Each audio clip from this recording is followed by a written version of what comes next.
Assalamualaikum warahmatullahi wabarakatuh. Perkenalkan, nama saya Riandika Fildani dengan NRP 15/2023-062. Di sini saya akan menjelaskan mengenai tugas praktikum modul 6 yang berjudul Data Pre-Processing Outlier. Di sini yang pertama kita diberikan dataset MLB dataset data CSV ini ya. Yang merupakan dataset Melbourne Real Estate. Nah di sini tuh kita disuruh untuk menentukan masing-masing fitur dan tipe data yang dimiliki oleh dataset tersebut. Pertama kita import library yang kita perlukan, kemudian kita baca sih datasetnya. Kemudian untuk cek fiturnya tuh bisa pakai DF info untuk melihat fitur-fitur apa aja yang ada di datasetnya.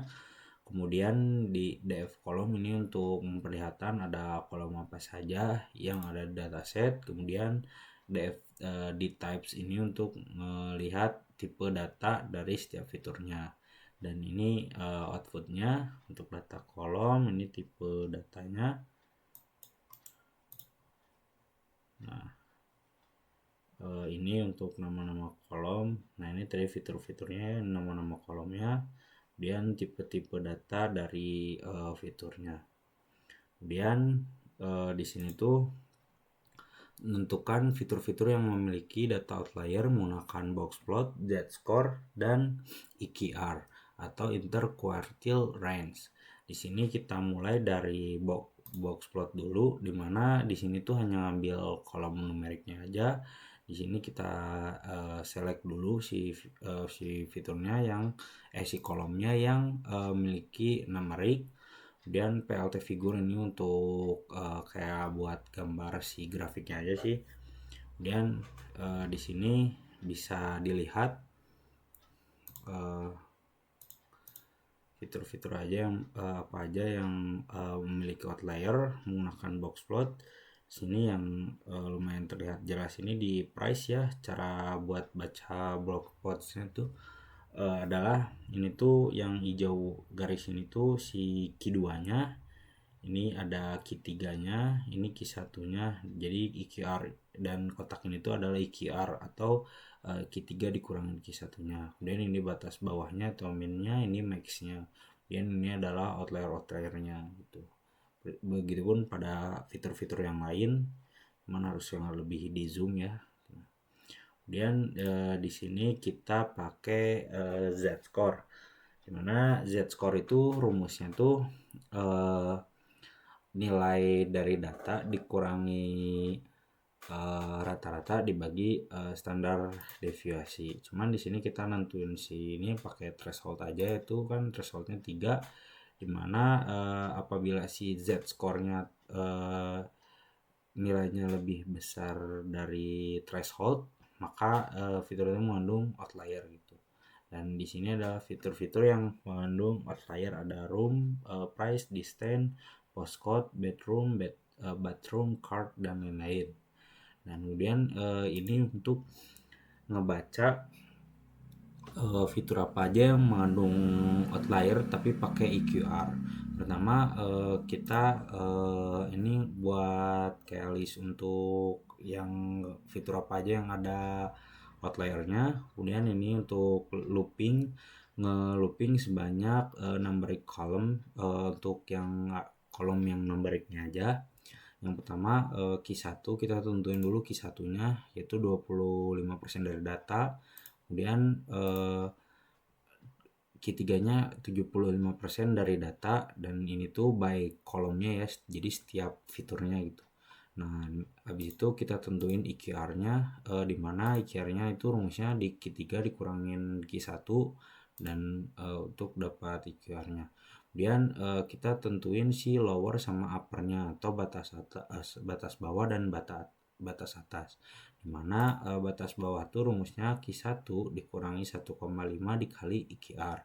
Sedangkan upper atau batas bawahnya itu Q3 ditambah 1,5 dikali EQR. Nah habis itu buat logic if dimana ketika nilai si kolom itu di bawah lebih kecil dari batas bawah, maka itu dianggap outlier. sedangkan nilainya lebih besar dari si batas atas, maka disebut outlier gitu. Dan fitur-fitur yang mengandung outlier itu ada room, price, distance, postcode, bathroom, card, lane size, dan lain-lain.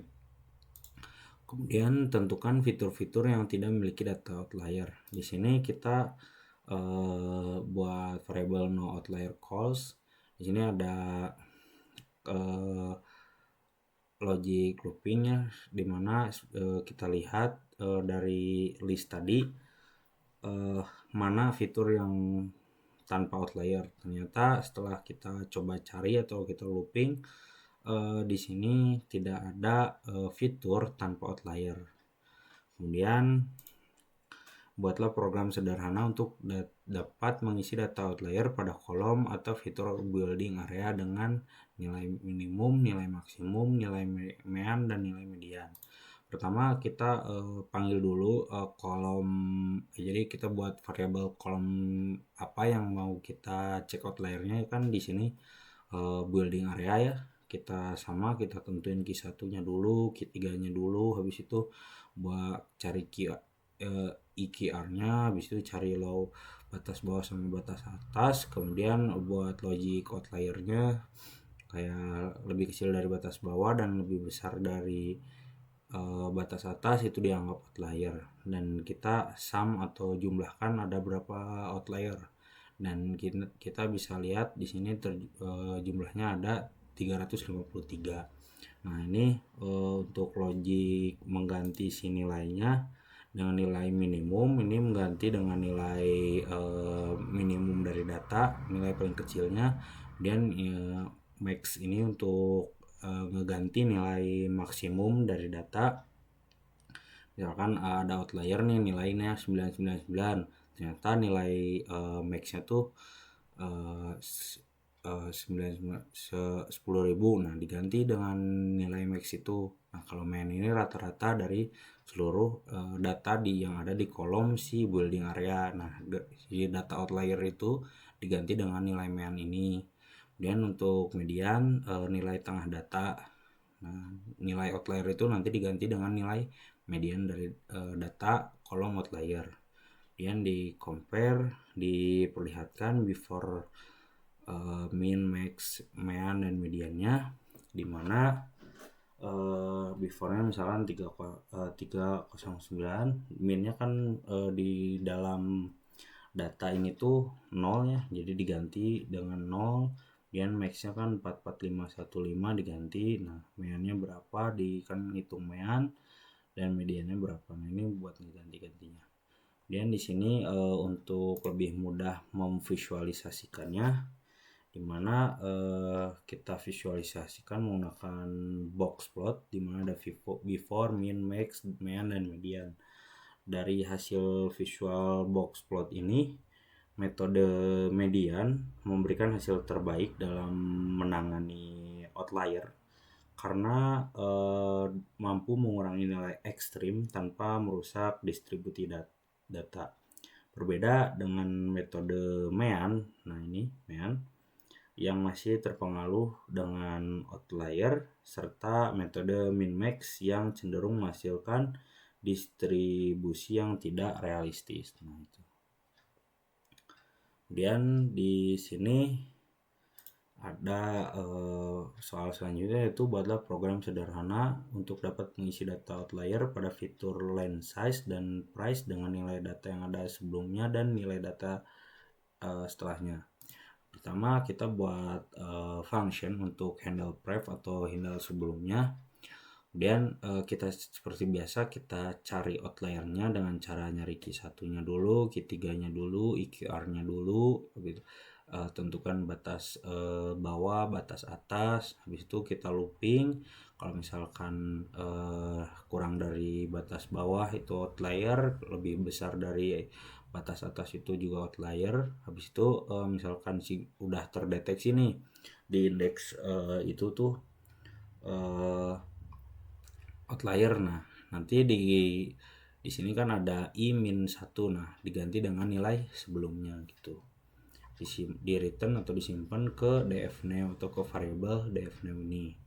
Nah, yang handle next juga sama, kita cari Q1, Q3, IQR, batas bawah, batas atas, kemudian cari nanti di for ini atau di looping ini cari dia outlier atau bukan. Kalau outlier nanti diganti dengan nilai sesudahnya, ini I plus 1. Nah, ini diterapkan ke line size dan price untuk dfpref-nya. Next-nya juga diimplementasikan ke line size dan price. Nah, itu di compare pada data frame untuk ngelihat gitu gimana perubahannya.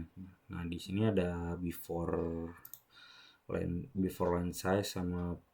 Nah, before line size-nya gini, kemudian di sidangan pref line size-nya, karena misal pref line size kan nilai sebelumnya. Nah, karena di nilai sebelumnya tuh nggak ada ya, indeks -1 itu kan nggak ada ya, jadi diganti ya tetap nilainya gitu. Next slide-nya juga diganti dengan 202. Nah, before price-nya juga seperti ini, kemudian pref price-nya seperti ini, kemudian make price-nya juga hasilnya seperti ini. Dan ini nampilin 10 data teratas. Kemudian di sini kita bisa melihat ya, untuk membantu kayak membandingkan antara lebih baik menggunakan Profuse-nya atau Next-nya. Di sini tuh kalau lihat dari hasil visualisasi box plot-nya, metode handle next itu memberikan hasil yang lebih baik dibandingkan handle pref. Hal ini karena handle pref ini cenderung menyebarkan nilai ekstrim ke data sebelumnya, sehingga menyebabkan distribusi menjadi bias dan median meningkat secara signifikan. Sebaliknya, kalau si handle next ini mampu mempertahankan distribusi data yang lebih stabil dan realistis. Mungkin itu saja yang bisa saya sampaikan. Mohon maaf apabila ada kesalahan. Wassalamualaikum warahmatullahi wabarakatuh.